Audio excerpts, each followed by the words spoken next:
That's the good stuff. Coca-Cola, taste the feeling. Come on, Coca-Cola, where's my $10,000 check? I hope everybody tweets this. I just need, I need 14,000 of you to tweet Coca-Cola to hire me. Partnership with MrSotko. All right, ladies and gentlemen, welcome back to the channel. We got some crypto news for you. I figured I'd give my Coca-Cola best for you guys because we kind of have a short episode. I figured I'd make it.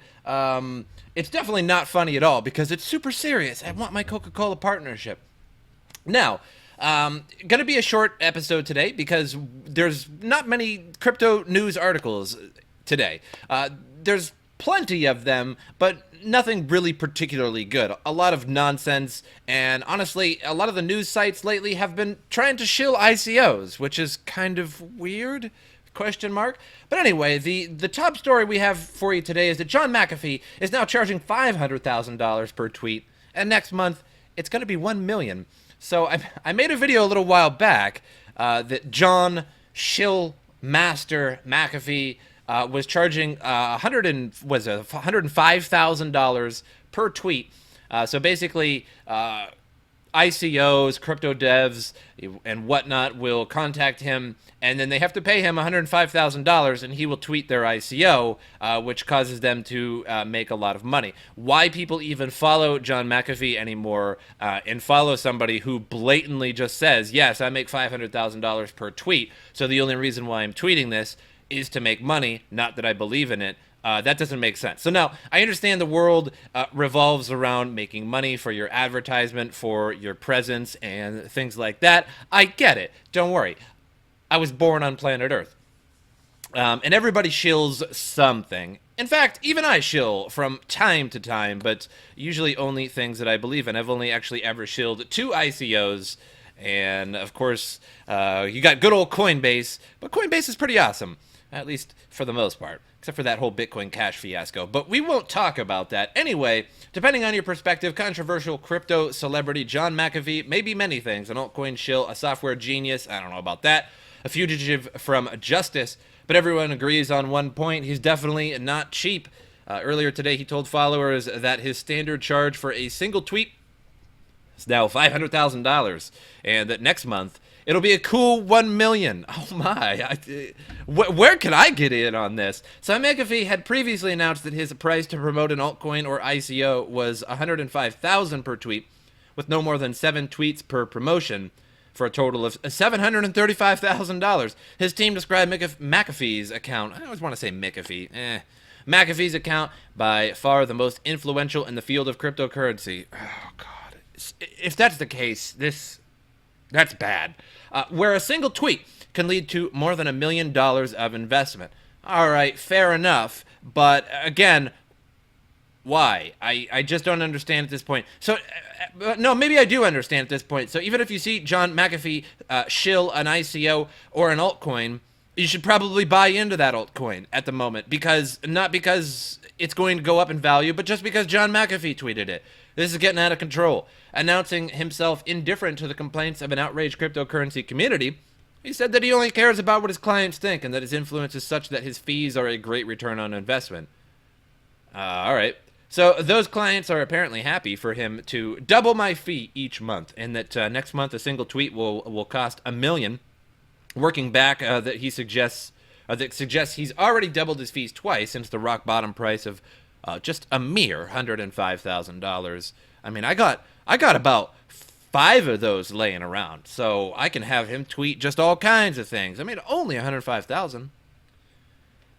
So tweeting, do you know this guy is paid to pump shitcoins and it is useless to reason with him? He says, I don't care what you think or whether you trust me or whatever. Okay, so if you don't care what you think or whatever, so this just shows he's just getting money for the tweet. So it doesn't matter if it's a good project, a bad project, a fraud, anything. It just, whatever, as long as he gets his money.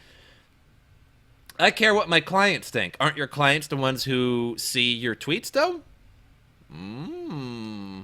Question mark. I gotta twist my head on that one in jest. Next month, so I care what my clients think. Okay, so whatever. So who are willing to double my fee each month? Next month, I will double again to 1 million per tweet. You are powerless to alter this. How does that make you feel? So he might be joking here. It might not actually be, going to be 1 million next month, but it could be. He could just be joking just to troll a little bit. So McAfee the fugitive. McAfee lives such a eventful life. It can be difficult to keep up. Just this week, he apparently went on the run after receiving a subpoena from the SEC. I am underground. This story of Rob Loggia explains all. I am the most vocal and angry opponent of the SEC. They are striking back with subpoenas. If I am silenced, it is the movement that suffers. No, not really, McAfee. You're not that important. I'm telling you. That would be like me tweeting, if I get struck down by the SEC, the whole movement suffers. You're not that important, trust me. I cannot allow this. My team will be my voice. Okay, McAfee, whatever you say. Is this guy insane? First of all, if you don't know who John McAfee is, let's just right back. Have you ever heard of the McAfee antivirus? Yes, that's the same guy. Okay.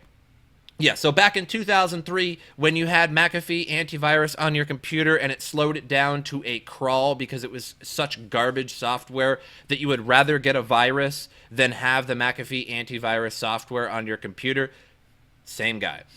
Then, while claiming to be involved in a cross-country chase, he turned over his Twitter account to his team with instructions that they choose and send out 5 random tweets a day from his followers, all free of charge. Oh my. So while our pursuers are chasing our smartphones carried by poor lookalikes across 2 states, we've been busy to add to the entertainment. McAfee will no longer charge... that isn't even a number. That's literally not a number. McAfee will no longer charge $1 million. I'm assuming that's $1 million. For a tweet, it's free. Send any tweet to the McAfeeboys@gmail.com. We'll randomly pick 5 per day. Okay, so, yeah, I know, I apologize. I say McAfee from time to time, but... there's McAfee and then there's Mix and whatever.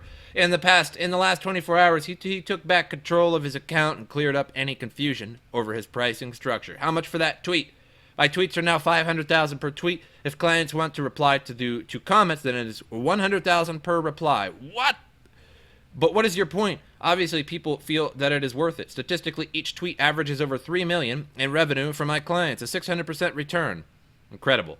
This openness about his promotional activity has led to considerable pushback from the cryptocurrency community. And it should be, literally, who, while surely aware that influencers are being paid to promote new ventures, prefer that they are not quite so brazen about it.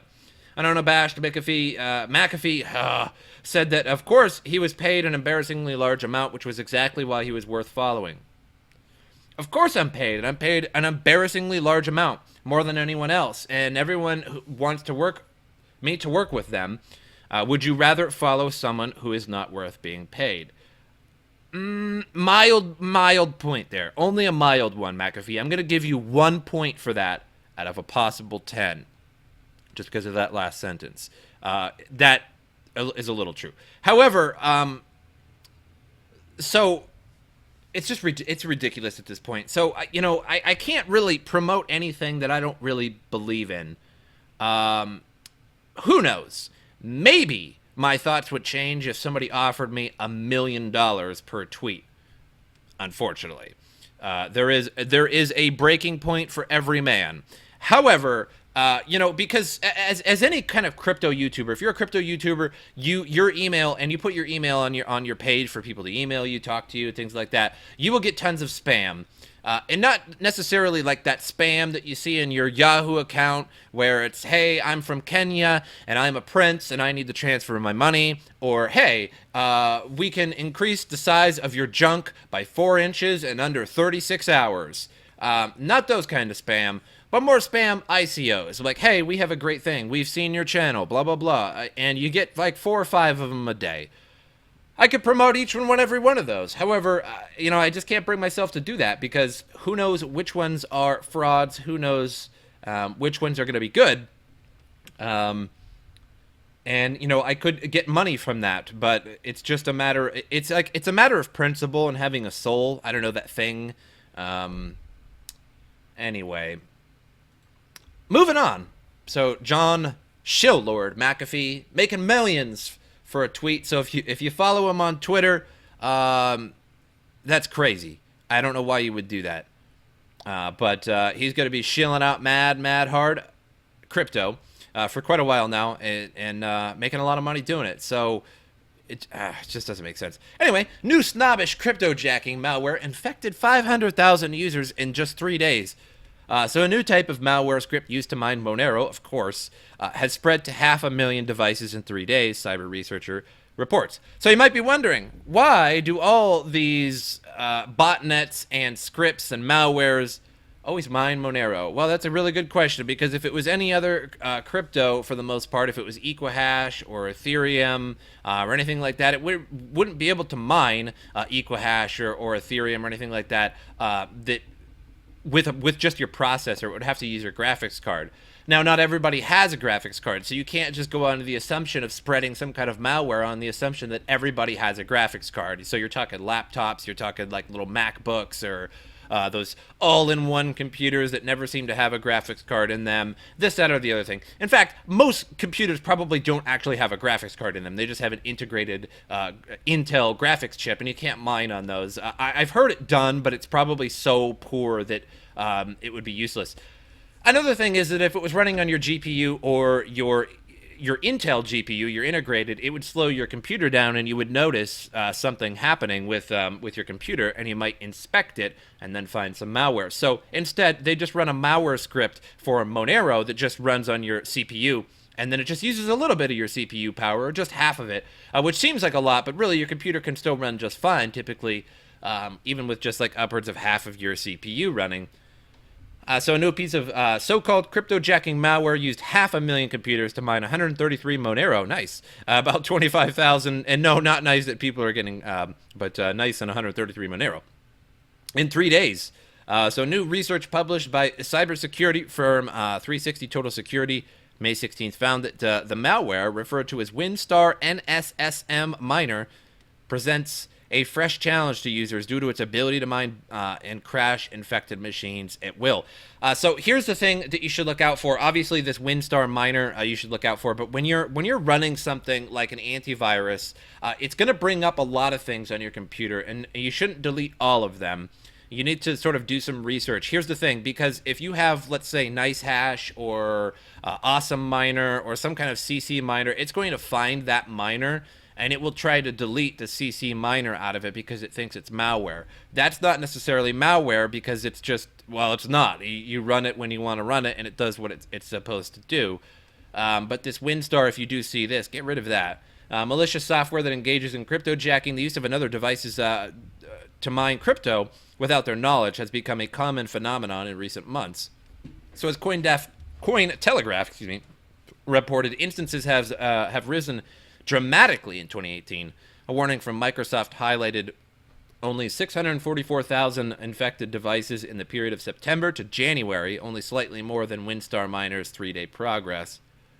Commenting on the latest threat, 360 said it was surprised that in addition to mining Monero, the malware could also force a user's PC to crash if it detected the presence of certain antivirus software.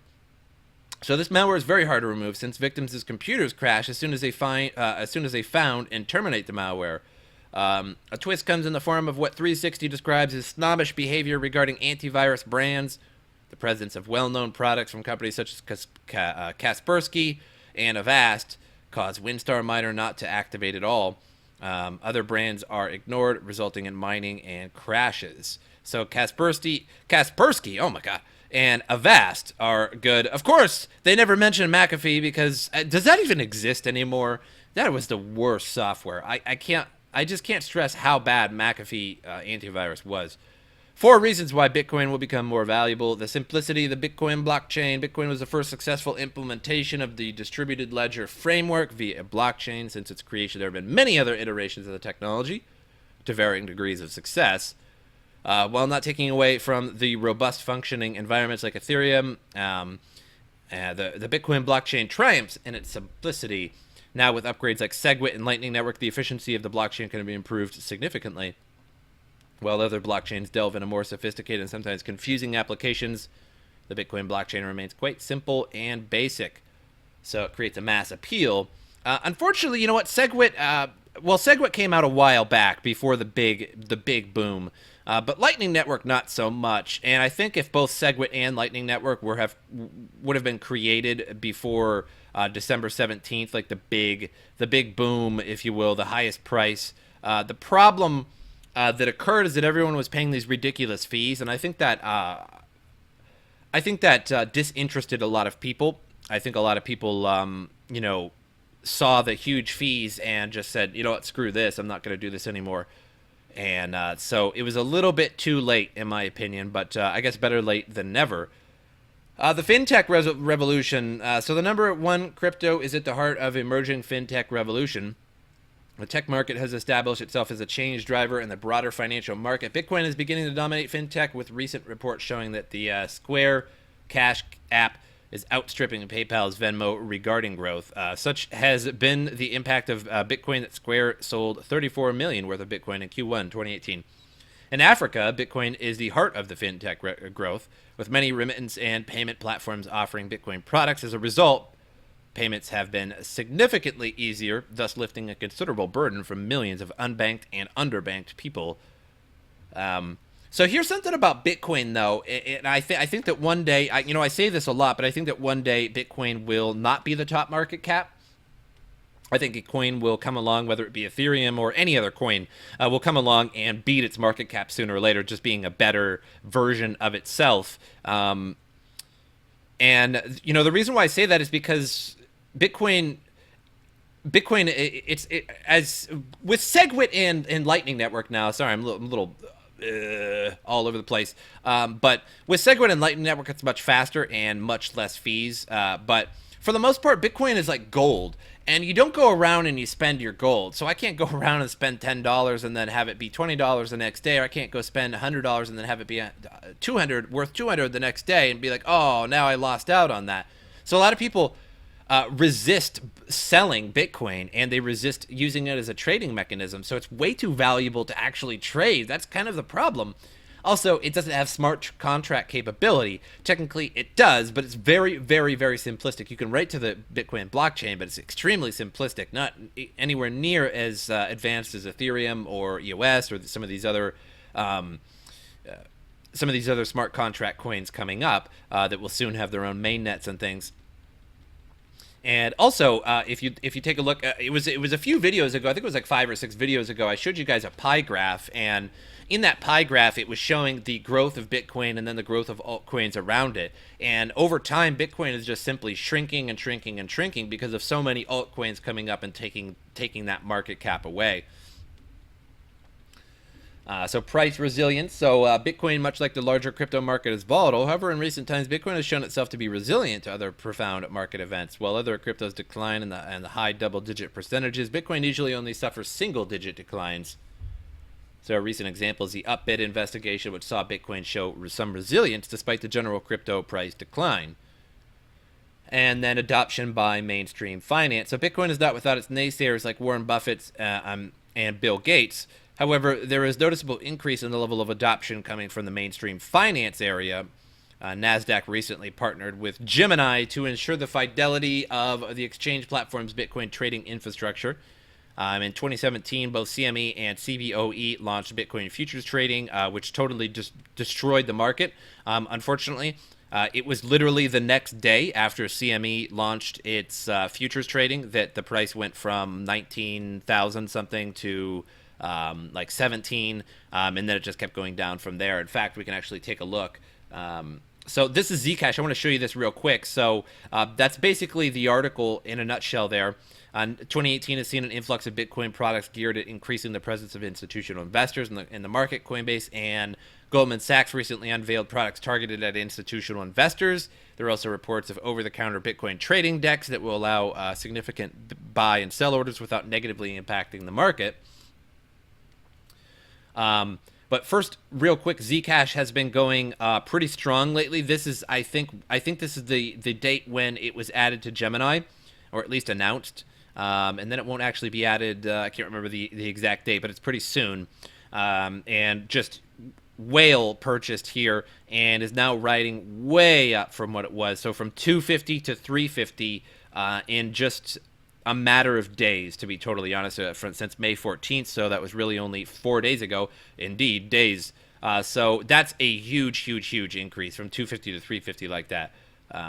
So I just wanted to show you guys that real quick. So Bitcoin, this is when the futures happened. So this is what futures does to Bitcoin. Check this out. So futures launched on the 18th, I believe. So on the 17th, we reached our all-time high. 18th launched futures, and oh man, down to 13,000 within a few days. So futures, awesome, pretty cool. Taking a look at Turtle BC market buy percentage, we are still way down. So some prices going up, and again, this tool here does not necessarily signify that the prices are always going to be the same. So for example, here all the way back in even in December, when the prices were going to all-time highs, we could see that it was just over the 50 percentage. And then as Bitcoin was actually crashing, we've seen tons of buyers, way more buyers. But the thing is that if you have, 10 buyers and you only have 2 sellers, and each seller has a ton of Bitcoin, the price is still going to go down, even though that buyers are essentially dominating the market because there's 10 buyers, the price is still going down because of such volume that the sellers are selling. So this isn't always 100% true, but as this goes up, so usually the bottom of the price is right here as it's going up above 50%, and then the top of the price is actually when it's going down below 50%. So we can actually see that. So let's take a look at, I really like Litecoin for price comparison because it's just, I've done so much looking into it, So this would be the 4th of April, so we need to make sure we find April. I might have to go back a month here, maybe 3 months. And April 10th. So April 10th, was where we just went over 50%. And as you can see, that was absolutely pretty much the bottom right here, April 10th. And then we went over 50%, knowing that we went over 50% after April 10th. And as you can see, the price goes all the way up. And when does it start to go down? It starts to go down May 5th. So if we take a look at May 5th here, you see that May 4th and May 5th, it actually went back down below 50%. And that's May 5th. And look at May 6th, and we're all the way down. So this is kind of a helpful chart if you just keep an eye on it and take a look at it. We're all the way down at 14.29, and you'd figure the lowest price would be at the bottom, but that's not always the case, right? Because if you have 49.9% buyers, then that means the price is, on average, slowly going down. And that doesn't necessarily ring always true. There could be good news about a particular coin, and it could go up. A whale purchase could make something go up. A whale purchase could make something go down all the way up here. It doesn't matter.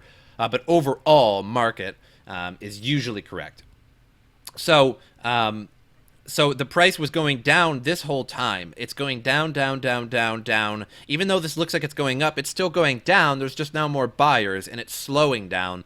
And this would be at its lowest point, and then it starts to go up, and then continuing up, and then down from the 50%. So I really like this chart. I like to take a look at it once in a while, and so basically you can hold on, if this chart proves correct, you can essentially hold on to your coins, sell them, and then wait for it to go back here, and then buy them right here at the 50%, and then hold them, and then sell them. Kind of the way it goes. But again, if you look at this chart, you can find inconsistencies with it, so there's no way that you can just completely rely on this chart. That's not what I'm saying. But I do like to show the buy market just to kind of show where we're at in the market. And basically, nobody's buying right now. So prices are still going to be slowly going down, maybe stagnant at best. And so we should see them turn around sometime soon. We're all the way down to 375 billion market cap, which is lower than it's been for a while now. But we do still have some winners of the day. Binance coin has been going way up. So Binance announced that it was doubling, or it was rather increasing its affiliate rewards. And so if you hold over 500 Binance coins, you now get 40% of whoever signs up to your Shill link. I have a Binance account, but I don't shill. I don't really shill Binance. Maybe I should, I guess. And the thing is I don't mind shill links for exchanges. But I kind of do have a problem with shill links for ICOs. Now I do have like I said, I did promote a couple ICOs, through my channel's history. But both of those ICOs I fully believed in, and the first ICO, Nagacoin, turned out to be a success. As at the moment, I actually wonder what Nagacoin's doing. So if you had sold at one point, actually it's much lower than it was initially. It used to be $1, and you got 30%. But this was many, many months ago. I think this is all the way back in September of last year. As you can see, it started out as $1, and it went all the way up to 4.24 or so. So if you would have sold there, it would have been pretty huge profit. But so I mean, once you buy from an ICO, you kind of need to really watch the price, and if it starts dipping, you kind of need to maybe pawn it off, and that's why you see a lot of pump and dumps right after ICOs. So Zcash also way up, as you can see, pretty much $100 extra from what it was, and that's why Zcash mining has been pretty good lately. Some losers of the day, we have Mithril and Augur. Kin, Mithril surprising that it's going down like that. It's a pretty good coin, but I don't hold any Mithril. But overall, 375 billion market cap, so we are going down slowly.